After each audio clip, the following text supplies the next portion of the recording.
สวัสดีพี่น้องปองปายเมื่อนี้จะมาถ่ายนาให้เบิ่งเนาะอันนี้เป็นไร่นาที่ว่าเพิ่นดำแล้วเรียบร้อยแล้วอันนี้อยู่เขตบ้านนาแคเนาะอันนี้เพิ่นดำแล้วเรียบร้อยแต่ว่าหลังจากที่ฝนตกหลายมื้อเนาะมันท่วมเดี๋ยวนี้เห็นบ่ท่วมวิดใบข้าวเลยอันนี้เพิ่นดำหมดแล้วได้นี่หนักหน่วงหลายเนาะเป็นไตต้นคนเฮ็ดเนาะอันนี้น่าจะดำในประมาณเกือบสิฮอด1 เดือนแล้วนะเบิ่งนี่นะครึ่งเดือนแล้ว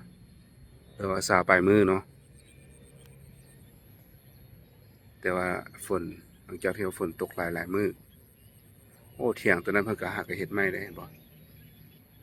เถียงตัวนั้นก็สิจุพื้นแล้วความสูงของมันเพราะว่าอันนี้เป็นนาน้ำฝนเนาะมันบ่มีบ่อนระบายไปมันก็เลยเฮ็ดให้น้ำอ้างขึ้นไปเรื่อยๆแล้วก็ท่วมใบข้าวเหลือเห็นแต่ปลายมันแม่นน้อยเดียวเนาะ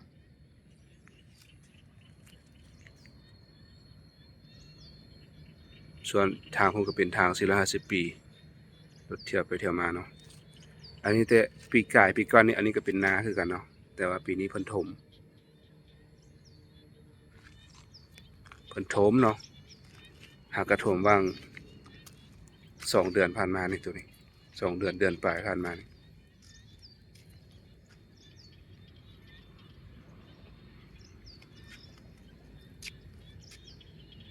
อันนี้คือเพิ่นถมแล้วเรียบร้อยเนาะทางก็อันนี้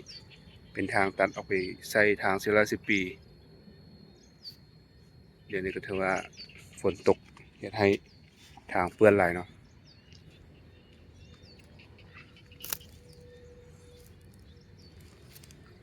แล้วนี้เราสิไปต่อสิขี่รถไปต่อพุ่นเนาะไปต่อบนตรงนาพุ่นตัวทางนาพุ่น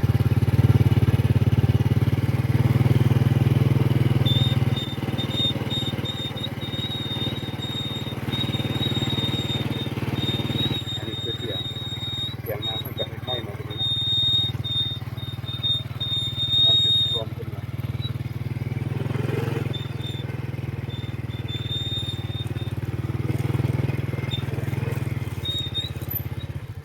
พี่มันมาเบิ่งตัวนี้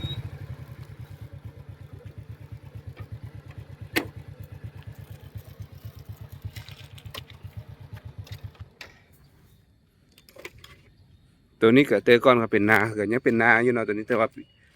ปีนี้นี่เพิ่นบ่ได้อันนั้นละปีนี้เพิ่นบ่ได้เฮ็ดนาแล้วเนาะเบิ่งน้ำแต่ก่อนเป็นคลองน้ำตัวนี้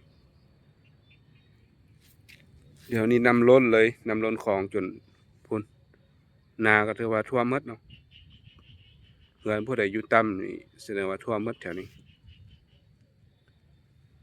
อันนี้คือต้นสำสาเนาะต้นอันนี้มันให้ห่มหลายต้นเลยแต่ว่าตอนแรงมันใบมันจะหดเขาเนาะใบมันจะแห้วเขา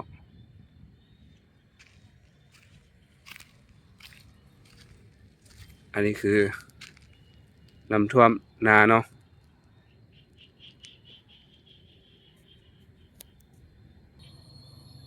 วันนี้ทำมาเบิ่งตัวนี้ต่อเนาะอันนี้ก็เป็นนาคือกันอันนี้ก็เพิ่นดำแล้วเรียบร้อยอันนี้ก็น้ำท่วมคือกันพูนเหลือแต่ฝากพูนนะฝากพูนถือว่ายังมีโอกาสขึ้นอยู่ถ้าว่าท่วมหลายนี่ท่วมโดนนี่มันจะเฮ็ดให้ต้นข้าวมันเปื่อยมันเน่าเนาะ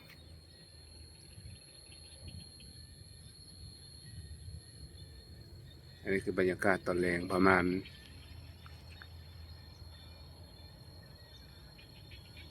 6 โมงปลายเนาะ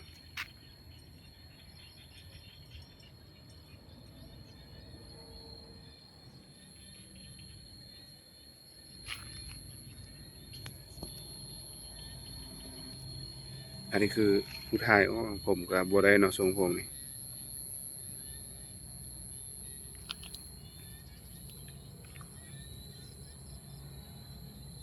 บรรยากาศตอนแรงอากาศถือว่า ท้องฟ้าก็เป็นสีครึมๆเนาะเพราะว่าช่วงนี้ถือว่าฝนตกเกือบว่าทุกมื้อ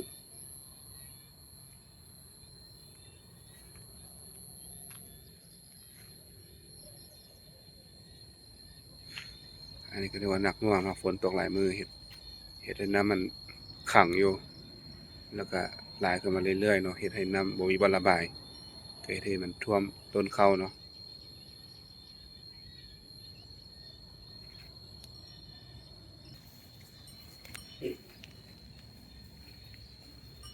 ตัวงัวนี่ตัวงัวโอ้หลายเนาะจำนวนหลายประมาณเกือบฮอด50-60ตัวเนาะงัวพันธุ์ใหญ่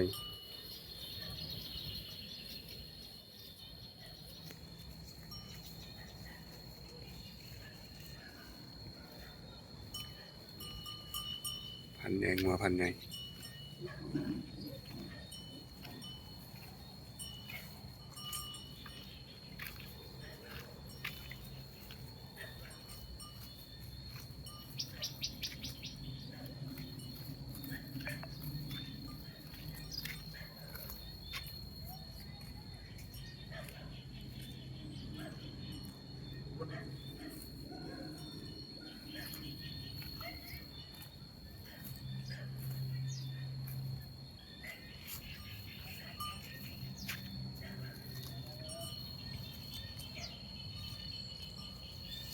สำหรับคลิปก็ขอจบเพียงเท่านี้เนาะ